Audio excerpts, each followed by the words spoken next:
Dalam riwayat itu, yaitu riwayat Anas ibn Malik itu menyebut, atau riwayat yang direkodkan oleh Imam Al-Bukhari dari hadis Ibn Malik bin Sya'sa'ah itu, Nabi sallallahu alaihi wasallam naik ke langit yang ketujuh bertemu dengan Nabi Allah Ibrahim Khalilullah yang sedang menyandarkan dirinya di Baitul Ma'mur. Kalau tuan-tuan rujuk dalam surah Tur, wal Baitul Ma'mur was saqful marfu', ayat 4 dan 5. Baitul Ma'mur ini dia rumah ibadat. Ada yang kata Kaabah, menyerupai Kaabah, wallahu a'lam. Rumah ibadat bagi para malaikat yang berada di atas langit yang ketujuh, yang dalam hadis menyebut summa rafa'a bi ilal baitil ma'mur, malaikat bawa aku ke Baitul Ma'mur. Wa idza huwa Baitul Ma'mur itu dimasuki setiap hari 70.000 malaikat, yang masuknya tidak kembali, tidak keluar. La ya'uduna ilaihi akhir ma alaihim, dikata, yang setiap hari dimasuki 70.000 malaikat yang tidak kembali hingga ke akhir bilangan mereka. Maknanya terlalu ramai. Ya Allah, ini nak menunjukkan signal pada kita, bilangan malaikat tak boleh dihitung, terlalu banyak. Ramainya. Setiap hari 70.000. Kita dalam masjid ni 70 orang masuk tak keluar, matilah. Keluar saja kan. Tak. Bilangan mereka itu ramai. So Nabi melewati Nabi Allah Ibrahim alaihissalam, yang Nabi melihat rupa Nabi Allah Ibrahim itu persis seperti baginda.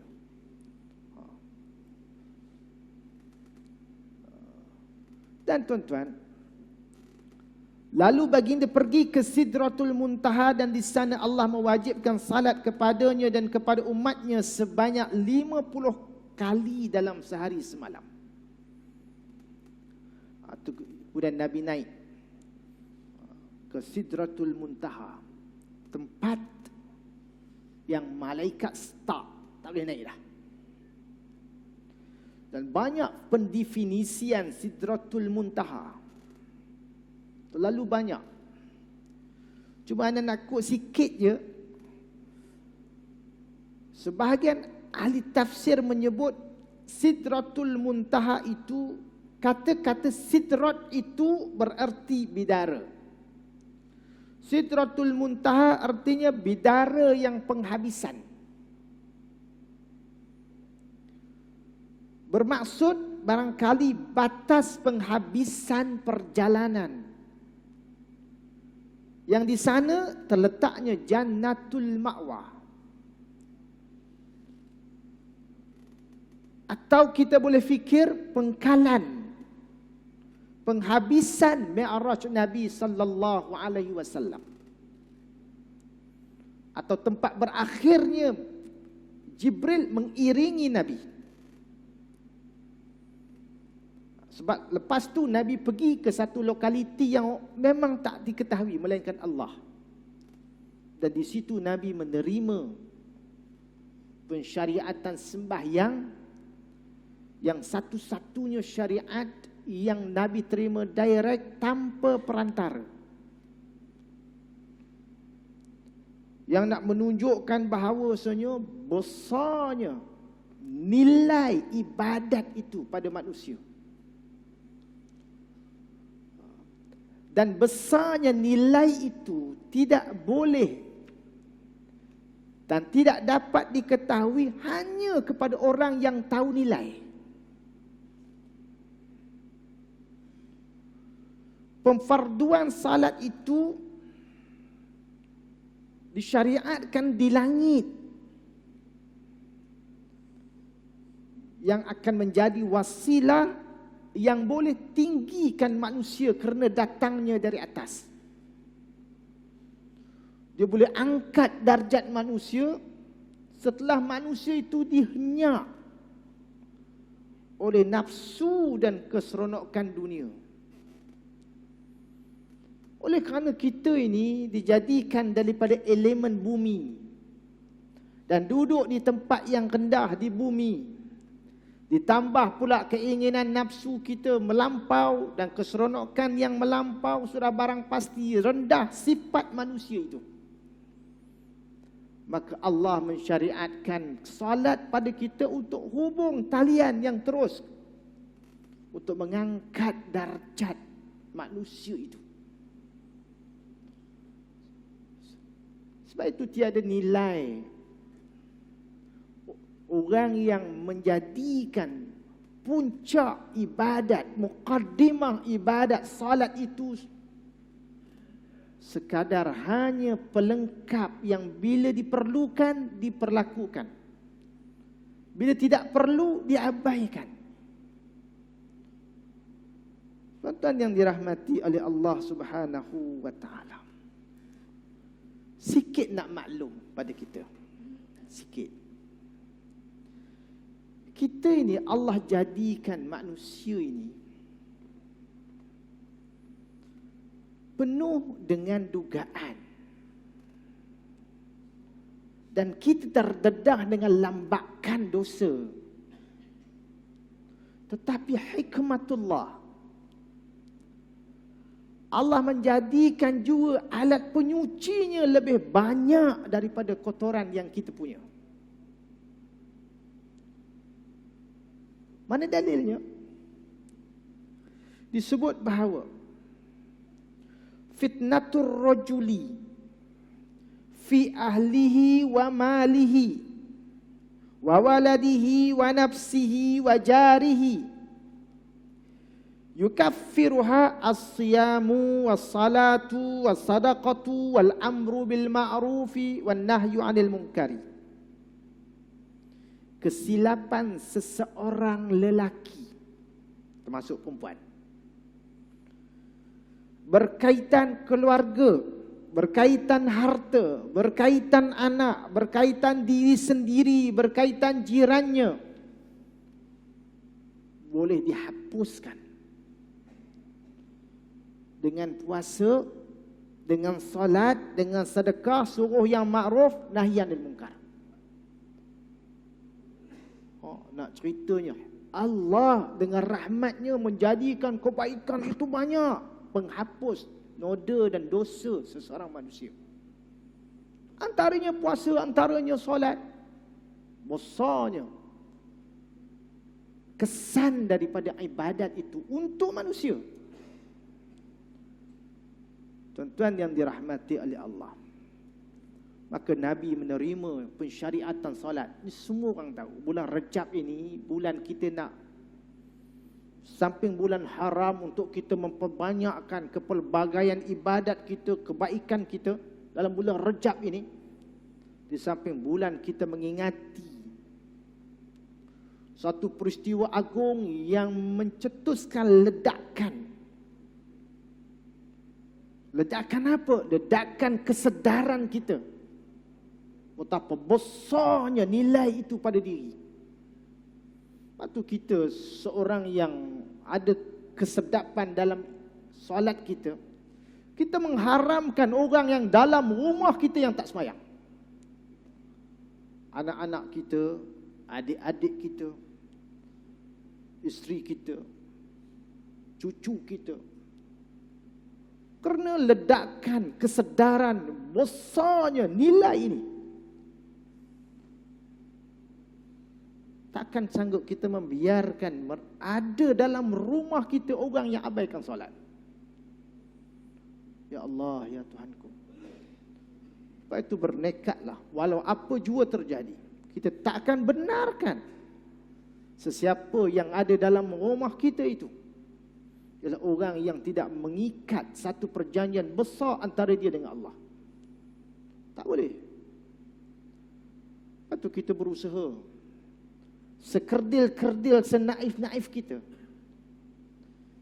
kena jalankan, walau sekurang-kurang tanggungjawab ialah mengingatkan orang tentang semayang.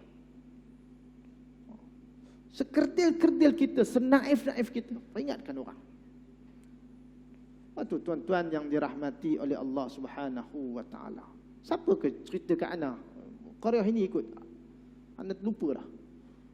Barangkali lah memperingatkan jirannya tentang semayang, kena marah. It's okay. Daripada tak ingat, Allah marah lagi tahu. Tuan-tuan yang dirahmati oleh Allah Azza wa Jalla. Maka Nabi SAW dalam proses bertemu Allah berlaku pengurangan. Akhirnya, kemudian baginda terus turun naik untuk meminta keringanan kepada Rabb-Nya, sehingga Allah memberinya keringanan yang menjadikan 5 kali salat dengan pahala 50 kali solat. Ni Tok Guru Wana Allah Yarham di Mekah. Dia pesan, kalau nak sihat, kamu paling tidak satu hari 50 rakaat. Tu dia. Menu 50 rakaat satu hari kalau nak sihat. Fardu 17, baki sunat. Buatlah semayang. Cukup 50 kali dia kata. InsyaAllah sihat badan. 2 dipesan kat Nah. Pertama, satu hari sembahyang 50 rakaat. Kena buat. Kalau nak sihat insyaAllah. Yang kedua, mandi sebelum subuh. Itu boleh lah buat. Tapi sembahyang 50 rakaat menung. Ya 17 pemuja Allah. Tuan-tuan yang dirahmati oleh Allah. Akhirnya, dan ketika Musa kembali memintanya untuk kembali setelah itu, baginda berkata, aku telah cukup meminta kepada Tuhanku sehingga aku menjadi malu. Maka terdengarlah sebuah seruan, aku telah menetapkan kewajipanku dan memberi keringanan untuk hamba-hambaku. Tuan-tuan yang dirahmati oleh Allah, ini sebahagian fakta kita mengulangi semula, supaya pengulangan ini seperti mana yang saya sebut, biarpun peristiwa itu tidak berlaku di zaman kita, berlaku di zaman dahulu, tetapi kita tetap berkeinginan untuk menancapkan keimanan, mencerucukkannya dalam hati kita, supaya kita meyakini sebenar-benarnya peristiwa ini dan pengajarannya kepada kita. Tuan-tuan yang dirahmati oleh Allah, cuma nak sebut sedikit. Seusai baginda Nabi sallallahu alaihi wasallam bertemu dengan Allah, maka Nabi kembali ke Mekah. Dan tuan-tuan yang dirahmati oleh Allah, disebut dalam riwayat Al-Imam Al-Bukhari, Nabi gelisah. Nabi gelisah, khawatir kaumnya akan mendustakannya. Dalam keadaan gelisah begitu, di pagi hari didekati Nabi, siapa? Abu Jahal. Abu Jahal datang dekati Nabi. Maka barangkali dengan nada yang mengejek, Abu Jahal kata, ada berita apa-apa? Adakah sesuatu? Maka Nabi sallallahu alaihi wasallam dengan sifat tablighnya itu, Nabi menyampaikan. Nabi memberitahu tentang peristiwa Isra. Tapi Abu Jahal ini tuan-tuan, dia tak nak dia dengar seorang. Dia tak ingin dengar seorang, dia nak bohongi Nabi seorang, dia tak nak. Tu panggil dia. Maka dia panggil orang lain, kaumnya, untuk sama-sama dengar. Supaya kalau nak ngutuk, biar gotong royong, senang. Macam kita komen orang dalam Facebook lah, WhatsApp, gotong royong kata orang. Gitulah. Tu perangai Abu Jahal. So, dia panggil kaumnya, barulah dia minta Nabi ceritakan apa yang berlaku. Maka tuan-tuan dan puan-puan yang dirahmati oleh Allah, maka baginda Nabi sallallahu alaihi wasallam menceritakan kepada mereka, dan sebahagian daripada mereka takjub bila mana mereka minta Nabi menceritakan tentang bagaimana rupa Al-Aqsa. Itu yang takjub tu. Dan Allah mendatangkan Al-Aqsa seolah-olah berada di hadapan Nabi. Nabi menceritakan bentuk dan rupanya, cirinya. Apa yang menarik ialah Saidina Abu Bakar ketika diberitahu tentang perkara itu, segera dia mempercayainya tanpa ragu dengan menyebut, wallahi, demi Allah, jika benar baginda menyatakannya, maka beliau benar. Dan apa yang membuatkan kamu semua hairan dengan perkara ini? Demi Allah, sungguh beliau telah memberitahuku bahawasanya beliau menerima berita daripada langit ke bumi pada saat malam ataupun siang, dan ini lebih hebat daripada apa yang kamu hairankan itu. Lalu Abu Bakar menemui Nabi sallallahu alaihi wasallam dan bertanya tentang ciri-cirinya dan apa yang beliau sebutkan itu.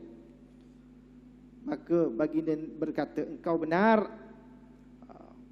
Dan Abu Bakar bersaksi bahawa baginda Nabi sallallahu alaihi wasallam itu Rasulullah. Apa kata Nabi pada Abu Bakar? Dan engkau, wahai Abu Bakar, adalah as-siddiq, orang yang membenarkan. Dan bermula daripada episod itu dia digelar dengan as-siddiq. Moral. Apa moralnya? Nak bagi tahu, kita kena ada sifat ini. Sifat sebagai pendinding kepada kebenaran, walaupun kebenaran itu menjadi bahan cercaan. Ana nak sebut bahawa dewasa ini kita berhadapan dengan pelbagai mehnah dan tribulasi yang terkait dengan serangan terhadap Islam. Ada satu pernyataan yang sahabat ana, pensyarah UKM hantar. Dia kata, sekarang ini ada satu serangan yang berlaku secara senyap, berasaskan kepada kajian yang dibuat oleh seorang yang bernama Ahmad Tikuru dalam bukunya Kemunduran Dunia Muslim. Dia kata sedang menyusup masuk serangan terhadap Islam dalam keadaan kita tak sedar. Memang kita tak sedar, kita duk sibuk dengan gegar waganza. Kenapa Syidi boleh terkeluar? Sibuk itu. Nak macam mana? Sekarang dia kata ada satu kajian. Kajian ini menyebut bahawasanya ulama sudah tidak lagi relevan untuk berfungsi dalam iklim demokrasi pada kali ini, pada tahap ini. Ulama sudah tidak relevan. Kerana kajian yang dibuat terhadap 50 negara Muslim mendapati bahawa mundurnya negara kerana mereka terikat dan mengikatkan diri dengan ulama yang bersifat jumud. Mengikat semua urusan dengan syarak. Itu tak boleh, ini tak boleh. Itu punca kemunduran negara-negara Islam. So, ada suatu momentum baru nak mengajak rakyat di negara ini supaya leraikan diri kamu itu dengan ulama dan agama. Leraikan. Kalau betul, mahukan kemodenan. Habis, Siapa yang nak menghadang urusan ini? Siapa yang nak membenteng urusan ini? Maka bentengan-bentengan ini bukan mampu dibentengi oleh hanya ustaz, hanya pegawai agama, hanya itu dan ini. Diri kita ini sama-sama kita berusaha menjadi benteng agar serangan terhadap Islam, terhadap ulama, terhadap agama itu tidak sekonyong-konyongnya diperlakukan oleh mereka yang tak suka kepada Islam. Satu. Yang kedua, kita juga terdedah dengan kelompok-kelompok dalam negara kita yang menggunakan platform kebebasan bersuara untuk nak merungkaikan agama pada diri kita dan diri anak-anak kita. Mereka menggunakan label kebebasan bersuara. Dengan kebebasan bersuara inilah kononnya manusia itu sepatutnya membebaskan diri daripada terikat dengan agama. Seorang negarawan kita pernah menyebut, seingatan anak Tun Mahathir pernah menyebut sendiri bahawa kita ini walaupun kita bebas macam mana sekalipun, kena ingat kita boleh menghayunkan tangan kita kepada seluruh kawasan yang kita kendaki. Ingat, jangan hayun tangan sampai terkena kepala orang. Bebas, anda boleh bebas, tapi anda terikat kebebasan anda itu. Kita boleh melihat, tapi jangan sampai lihat apa yang di bawah kain orang. Kita boleh dengar, tapi jangan kita dengar satu benda yang syarak tidak mendengarkan, memberi keizinan untuk mendengar. Lepas tu tuan-tuan yang dirahmati oleh Allah, saya ajak diri saya yang kerdil ini dan kita semua, mari kita sama-sama berperanan untuk bantu agama Allah, supaya hidup kita bermakna dengan makna yang sebenar-benar bermakna. Tuan-tuan, anda pernah baca satu buku, tuan-tuan pernah, anda yakin tuan-tuan pernah baca buku yang berkaitan dengan seorang doktor profesional, namanya Dr. Ahmad Rantisi, Dr. Muhammad Ar-Rantisi. Dia ni seorang pemimpin ikhwan di Palestin. Dia pernah menjadi presiden Hamas. Dia wafat, dia mati dibunuh oleh rejim Yahudi. Allah izinkan ketika kematiannya keretanya hancur, Allah kekalkan wajahnya dengan kuntuman senyuman. Dia seorang doktor, dia seorang profesional, tetapi hidupnya untuk agama Allah. Memaknakan hidupnya lagi adalah ketika dia mati, orang menyingkap rahsia hidupnya. Ditemu ramah isterinya, apa pandangan kamu tentang Dr. Muhammad Ar-Rantisi?